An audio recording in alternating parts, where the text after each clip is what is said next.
Si vous aviez acheté cette image l'année passée, vous auriez payé 1113 $ et aujourd'hui, vous pourriez la revendre pour la somme confortable de plus d'1 million d'euros. Un type du nom de Big NFT Boss a acheté cette image en juin dernier à 200 $ et me l'a revendue à 290 000 $.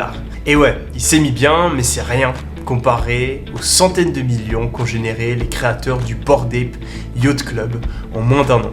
Ça, c'est la folie des NFT. J'ai commencé à m'y intéresser il y a quelques mois et j'ai déjà généré plus d'1 demi-million d'euros en investissant dans cette industrie. Dans cette vidéo, je vais vous expliquer en détail 5 manières différentes de gagner de l'argent grâce aux NFT et cela même si vous êtes un débutant dans le domaine. Allez, c'est parti! Bonjour et bienvenue sur la chaîne numéro 1 qui parle de business au niveau francophone. On est une famille de personnes motivées à changer leur vie grâce au business en ligne et aux investissements. Si ce n'est pas déjà fait, je vous invite à nous rejoindre en caressant le petit bouton s'abonner qui est juste en dessous de la vidéo. Soyez doux avec lui, il est un petit peu sensible en ce moment. Par contre, n'hésitez pas à défoncer le bouton des likes. Il est un petit peu sadomaso, donc faites-vous plaisir. Aujourd'hui, on parle de comment gagner de l'argent avec les NFT. Pour rappel, un NFT, c'est un non-fungible token, un jeton non fongible, et pour faire simple, c'est tout simplement un titre de propriété authentifié par la blockchain.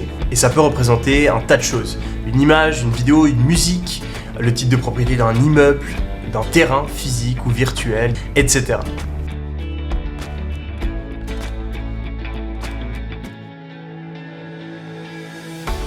Dans cette vidéo, je vais parler plus particulièrement des profile pics, donc photos de profil, car c'est le type d'NFT qui connaît le plus de succès en ce moment. En gros, c'est des images qui sont regroupées dans une collection qui fait généralement une taille entre 1000 et 15 000 images. Donc aujourd'hui, il y en a des milliers et le but de ces images, c'est de les collectionner et potentiellement de les utiliser comme photos de profil sur les réseaux sociaux.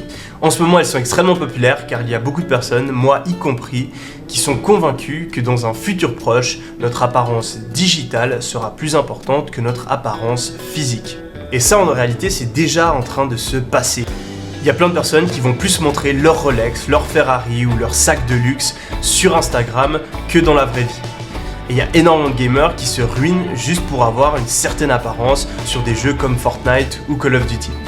En gros, il faut comprendre que les gens achètent des NFT pour 3 raisons principales. La première, c'est flexer.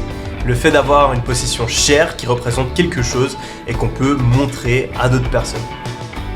Le NFT, il permet tout simplement de faire ça en ligne car il prouve de manière indiscutable que vous êtes un propriétaire authentique. En gros, utiliser une certaine image sans avoir son NFT, ce serait comme se balader dans la rue avec une Rolex, et en plus de ça, une énorme étiquette qui mentionne qu'elle est fausse. Et ce phénomène va même très prochainement être amplifié car de gros réseaux sociaux comme Twitter et probablement Instagram vont permettre de directement vérifier sur leur plateforme de l'authenticité d'un certain NFT.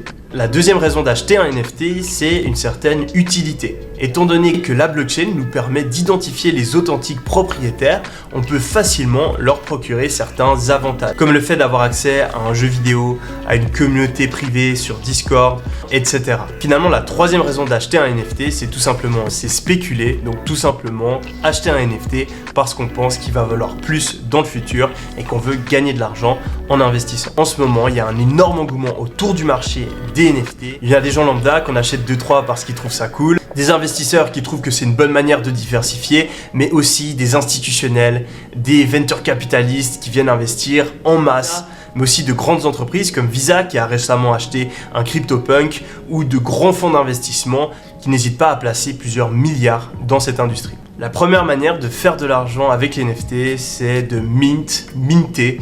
C'est tout simplement le fait d'acheter un NFT lors de sa sortie.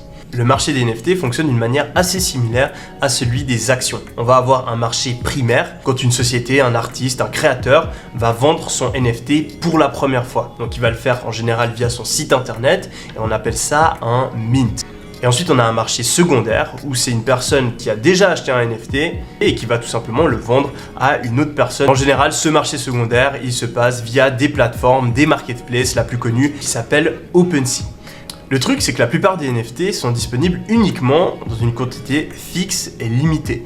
Donc quand un certain projet a beaucoup de succès, il va y avoir plus de personnes qui ont envie de l'acheter que de NFT disponibles. Et du coup, les personnes qui arrivent à acheter le NFT directement dès sa sortie peuvent le revendre rapidement à des prix 2, 3, 4, 10 fois plus élevés. Et j'ai déjà généré plus d'1,5 million d'euros.